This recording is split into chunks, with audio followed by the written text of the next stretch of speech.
stable was fully engulfed when the fire department arrived. 8 adult horses were inside. By the time the flames were out, only 2 were still breathing. 2 foals, barely old enough to stand, found huddled together in the one corner the fire hadn't reached. The firefighter who found them knew exactly who needed them. His sister had lost everything 6 months earlier. Her husband, her daughter, her reason to wake up in the morning. He was about to give her 2 reasons. This is a story about loss and purpose, and how sometimes saving someone means giving them something to save. Hit like and subscribe before we begin, because this one will change how you think about second chances. Drop your country in the comments. I want to know where you're watching from. The call came in at 2:47 on a Saturday afternoon in late July. Structure fire. Residential stable. Multiple animals trapped inside. Frank Morrison was 3 years into his career with the Millbrook Fire Department. Long enough to know the sound of urgency in the dispatcher's voice, long enough to recognize when a call was going to be bad. He was in his gear and on the truck within 90 seconds, riding shotgun as they screamed through town toward the address on County Road 18. He could see the smoke from 2 miles out, black and thick, rising into the clear summer sky like a dark pillar. By the time they pulled into the long gravel driveway, the stable was fully involved, flames punching through the roof, the heat so intense they could feel it from 50 yards away. The property owner, a woman named Margaret Hayes, was standing in the front yard screaming. 8 horses, all of them inside. She had been in town getting supplies. She had only been gone an hour. Frank and his crew moved fast. They deployed hoses. They coordinated positions. They fought the fire with everything they had. But barn fires are different from house fires. Wood and hay and old timber burn hot and fast, and by the time they got water on it, the structure was already starting to collapse. It took them 40 minutes to knock it down. By the time the flames were out and the smoke cleared enough to see inside, Frank already knew what they would find. The horses were gone, all 8 adults, overcome by smoke before the flames ever reached them, their bodies lying still in their stalls, a sight that would stay with Frank for a long time after. But then he heard it, a sound, faint and high-pitched, coming from the back corner of the stable where the roof had somehow held. Frank moved carefully through the wreckage, his boots crunching on charred wood, his flashlight cutting through the haze. In the far corner, in a space barely bigger than a closet, 2 foals were pressed together against the wall. They were alive. A colt and a filly, both of them newborns, maybe 3 weeks old. Their coats were singed in places, their eyes wide with terror, their small bodies trembling. But they were breathing. They were standing. They had survived. Frank knelt slowly and reached out his hand. The filly flinched but didn't run. The colt took one shaky step forward and touched his nose to Frank's glove. Frank called for his captain. Within minutes, they had carefully guided both foals out of the wreckage and into the open air. Margaret Hayes broke down when she saw them, sobbing with relief and grief tangled together. Her horses were gone, but these 2, the youngest, the most vulnerable, had made it. The fire chief made the call to Riverside Animal Clinic. Dr. Elena Vasquez arrived within 20 minutes with a mobile unit. She examined both foals on site, checking their breathing, their eyes, their legs, looking for burns or signs of smoke damage. Both foals had minor burns on their hindquarters. Both were dehydrated and in shock, but both were stable enough to transport. Dr. Vasquez loaded them carefully into her trailer and told Margaret she would keep them at the clinic overnight for observation and treatment.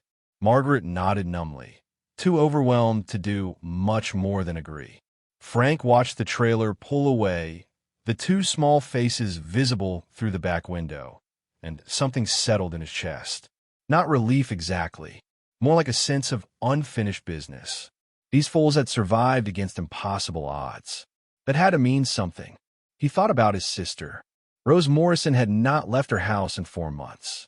6 months earlier, on a cold February afternoon, her husband Michael and her 7-year-old daughter Lily had been driving home from a skating lesson when a truck ran a red light at the intersection of Main and Oak. The impact killed them both instantly. Rose had been at home making dinner. She had been waiting for them.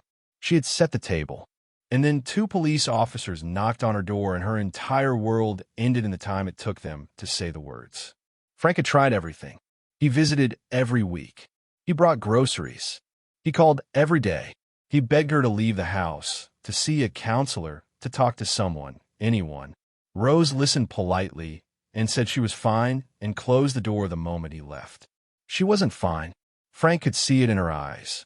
She had stopped living. She was going through motions, eating just enough to not starve, sleeping just enough to not collapse, existing in a house that still held all the pieces of the family she had lost. Michael's coffee mug still sat by the sink. Lily's drawings still covered the refrigerator.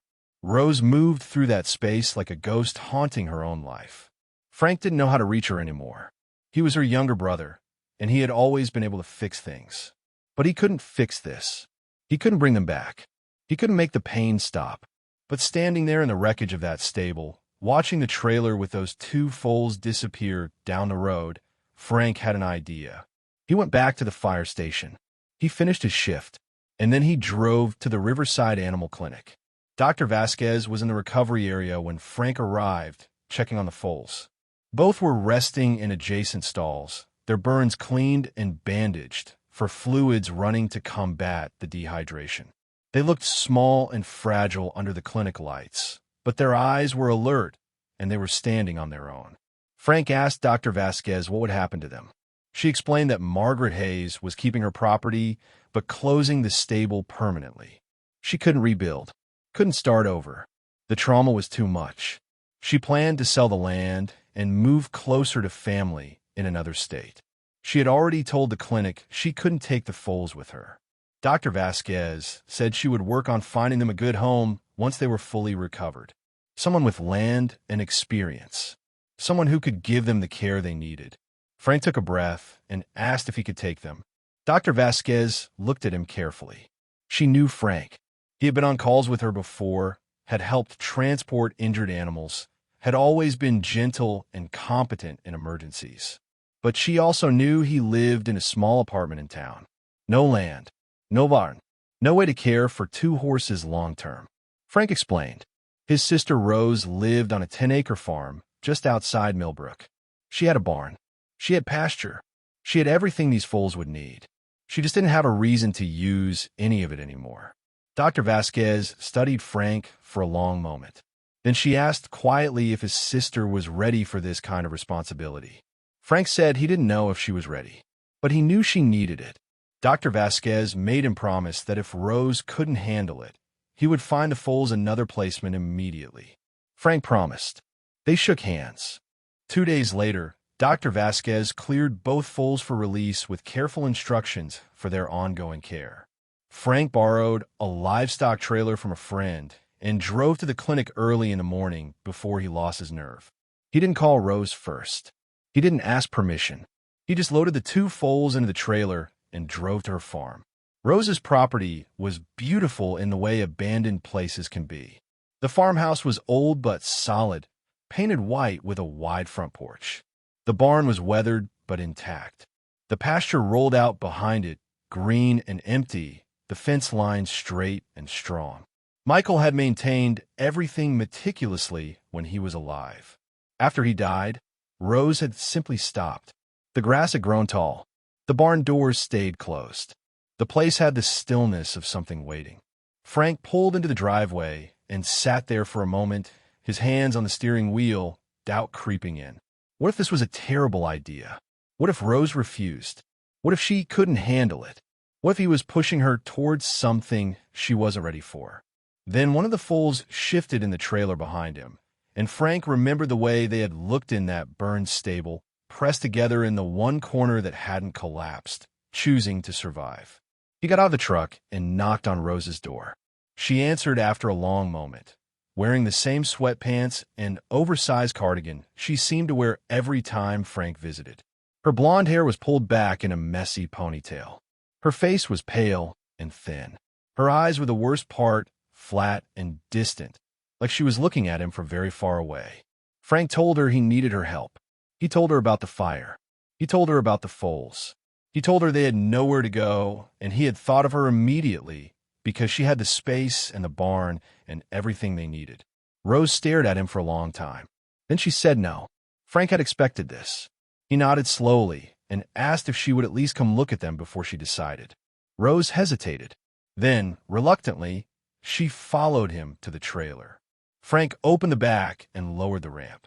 The two foals stood side by side in the trailer, their dark eyes wide and uncertain, their small bodies still bandaged in places from their burns. The colt was a dark bay with a white blaze down his face. The filly was a lighter chestnut with a white sock on her front left leg. Both were skinny and scared and watching Rose with the cautious hope of creatures who had learned that the world could hurt them, but were willing to try trusting again anyway. Rose stood at the bottom of the ramp and looked at them. Her expression didn't change, but Frank saw something flicker in her eyes, something that hadn't been there in months. She asked what their names were. Frank said they didn't have names yet. The previous owner had never gotten around to it. Rose looked at the colt, then at the filly, then back at Frank. She asked how old they were. Frank said about 3 weeks, maybe 4. Rose was quiet for another long moment. Then she said she would keep them for a few days, just until Frank found someone else. Frank agreed immediately. He knew that once Rose spent a few days with them, she wouldn't be able to let them go. He was right. The first day, Rose barely interacted with the foals. She set up the barn with fresh hay and water. She made sure they had shelter and space. But she kept her distance, watching them from the porch, not allowing herself to get attached. The second day, the colt walked up to the barn door and stood there staring at the house. He stayed there for an hour, just watching like he was waiting for something. Finally, Rose went out to check on him. The colt pressed his nose against her hand and didn't move. Rose stood there with her hand on the colt's face for a long time. Then she went back inside. The third day, the filly got her leg caught in a gap in the fence. She wasn't hurt, just stuck and panicking. Rose heard her crying from the house and ran outside without thinking. She freed the filly carefully, talking to her in a soft, steady voice, checking her leg for injury, calming her down. When the filly stopped shaking, Rose looked at her properly for the first time. Really looked at her small face and her frightened eyes and her trembling body that had survived something terrible and was still trying to figure out if the world was safe. Rose understood that feeling. She started spending more time in the barn. She brought the foals grain mixed with supplements. She brushed their coats gently, careful around the healing burns. She talked to them while she worked, at first just murmuring nonsense, but gradually finding herself telling them things she hadn't told anyone. About Michael, about Lily, about how quiet the house was, about how hard it was to wake up every morning knowing they were never coming back. The foals listened. They stood close and quiet while she spoke, their dark eyes watching her with a patience that felt almost human. By the end of the first week, Rose had named them. The colt became Dom, short for Dominion, because he had a regal way of carrying himself despite his size.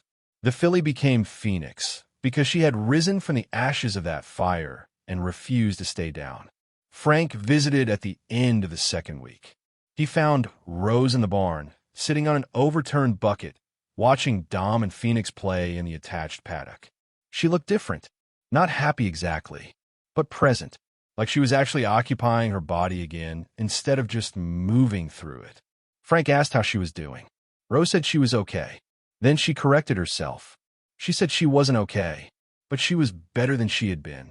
She told Frank that taking care of Dom and Phoenix gave her a reason to get out of bed. They needed her. They depended on her.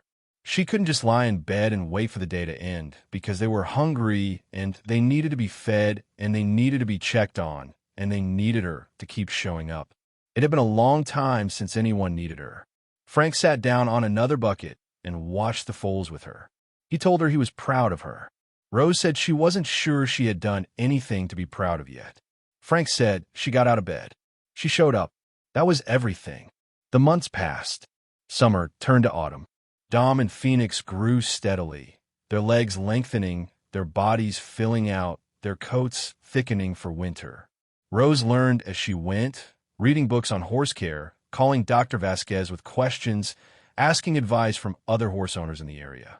She started leaving the house regularly. Not for herself at first. For them. For vet appointments. For feed supplies. For barn equipment. But somewhere in all that necessary movement, Rose started remembering how to exist outside her grief. She started talking to people again. She joined a local horse owners group. She made friends with a woman named Clara who ran a boarding stable 2 towns over and who had also lost someone and understood what it meant to keep going anyway. By the time winter arrived, Rose had established a routine. Morning feedings, bonjour, afternoon rides when the weather allowed, evening checks. She talked to Dom and Phoenix constantly, telling them about her day, about memories of Michael and Lily, about the things she missed and the things she was learning to carry. Phoenix became the bold one, curious and adventurous, always getting into things she shouldn't. Dom became the steady one, calm and patient, the kind of horse who seemed to understand when Rose was having a hard day and would stand quietly beside her without asking for anything. Frank visited every Sunday. He watched his sister slowly come back to life. Not the same version of herself she had been before the accident. That Rose was gone. But this new Rose, the one who had been broken and was learning to live with the cracks, was someone Frank respected deeply. 1 year after the fire, on a warm July afternoon, Frank came to visit and found Rose in the pasture with Dom and Phoenix. Both horses were fully grown now, tall and strong and healthy. Rose was sitting in the grass between them, both horses grazing peacefully around her. Frank walked up slowly and sat down beside her. They sat in comfortable silence for a long time, watching the horses, listening to the sound of the wind in the trees. Rose spoke first. She said thank you. Frank said she didn't need to thank him. Rose shook her head. She said yes, she did. She told him that a year ago, she didn't think she could survive. She didn't want to survive. The thought of continuing to exist in a world without Michael and Lily felt impossible and cruel, and she didn't see the point. But then Frank brought her Dom and Phoenix, and suddenly she had 2 living things that depended on her, 2 creatures that needed her to keep going. And it turned out that when you have to take care of something else, you end up taking care of yourself too. She said Dom and Phoenix hadn't replaced her family. Nothing could. But they had given her a purpose when she didn't have one. They had given her a reason to get out of bed. They had given her something to love again when she thought she would never be able to love anything again. Frank reached over and took his sister's hand. They sat like that for a long time, 2 people who had both lost things they couldn't get back, watching 2 horses who had survived their own disaster graze peacefully in the summer sun.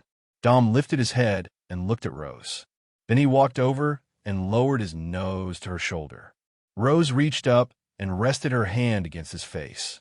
And for the first time in a long time, she smiled. Frank didn't know if bringing those foals to his sister would work. He just knew she needed something to live for. And Dom and Phoenix, 2 horses who had survived impossible odds themselves, gave Rose exactly that. A reason to keep going. A reason to show up. A reason to believe that life could be worth living again. If this story moved you, share it with someone who needs hope today. Subscribe so you never miss these powerful stories. And drop a comment below. Have you ever been saved by something you thought you were saving?